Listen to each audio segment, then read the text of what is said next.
Former Punjab police chief getting a blanket protection from arrest in any case against him in future has been termed as shocking by the Supreme Court.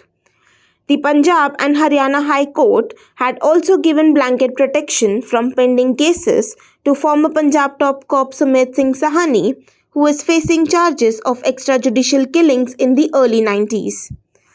He also faces charges linked to corruption, kidnapping and firing at protesters.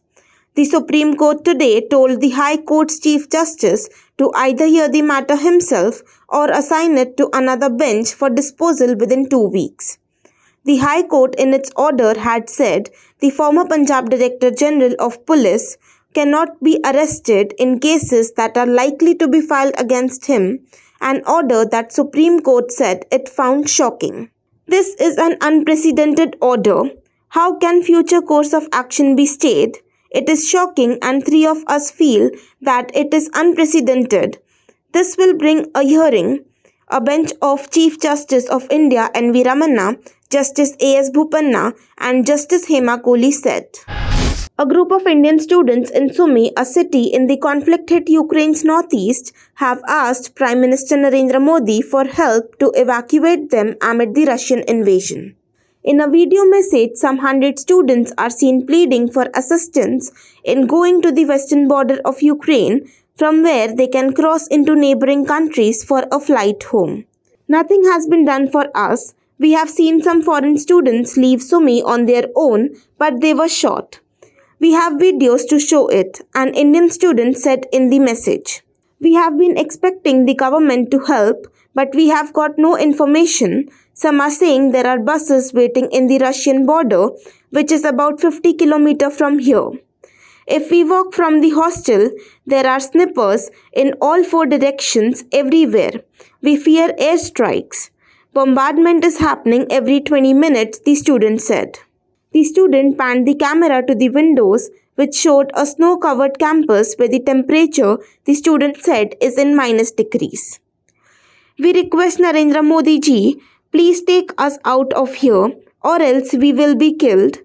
If we walk out from here on our own, we will be killed. We request the government of India, please help us, the student said. In a big blow to Moscow, the United Nations Human Rights Council on Friday voted for a high-level investigation into violations committed during the Russian invasion of Ukraine, which began last week. However, 13 countries, including India and China, abstained from the voting.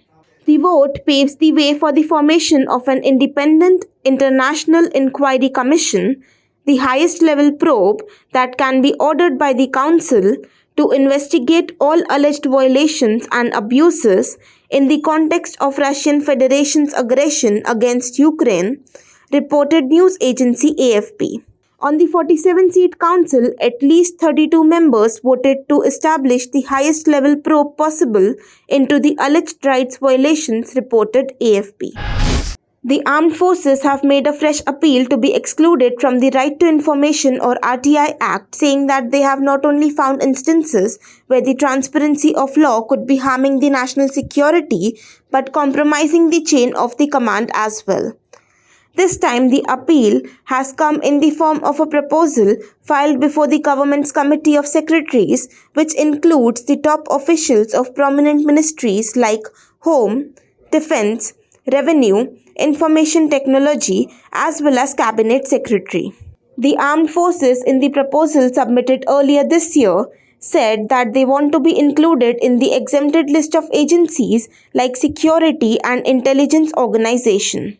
They say that some information collected via the parts of RTI Act could provide significant insight to advisories. At least 56 people were killed and several others were wounded in a suicide attack at the mosque on Friday in the northwestern Pakistani city of Peshawar, where rescuers frantically ferried the dead and wounded from the scene.